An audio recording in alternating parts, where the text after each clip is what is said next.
I'm saying that the atheist is missing out. Think of it like looking at the great Leonardo da Vinci painting, The Last Supper, but through the eyes of a dog.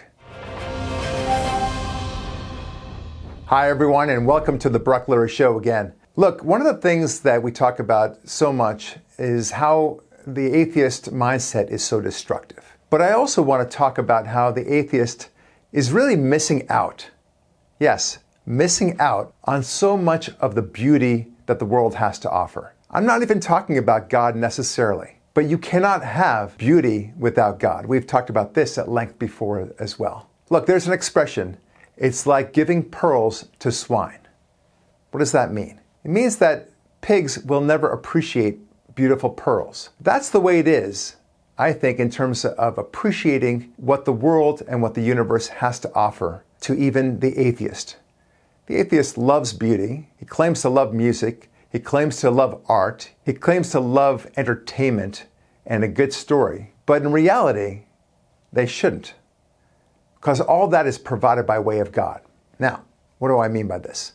I'm saying that the atheist is missing out. Think of it like looking at the great Leonardo da Vinci painting, The Last Supper, but through the eyes of a dog. The dog would have no sense of its beauty. To him, it's just a bunch of colors. It appears to represent some men, and that's about it. But that's the way, ultimately, the atheist would have to look at the world. The beautiful seas, the beautiful mountains and such, without appreciating how complex those mountains and seas have been and what it took to get there. More significantly, he cannot appreciate how incredible it is that all the stars lined up the way they did, that were perfectly adjusted next to the sun in a way that's in a Goldilocks orbit, as they call it. We're not too close, not too far away. To say nothing of the ozone, to say nothing of how all the vegetation on the planet is sufficient to give us all of our minerals and nutrients that we need. To say nothing of the vitamin D that we need. To say nothing of how we have an exchange, a deal between carbon that we spew out to the trees and the trees spew out oxygen back to us. There's beauty in all of this.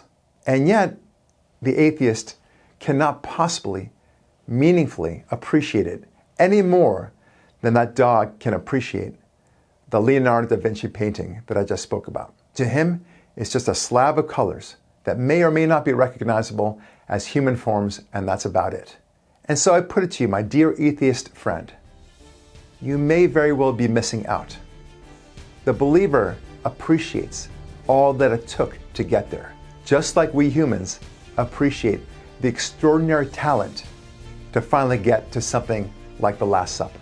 I'm Brock Lurie. Thanks for watching. We'll talk with you next week.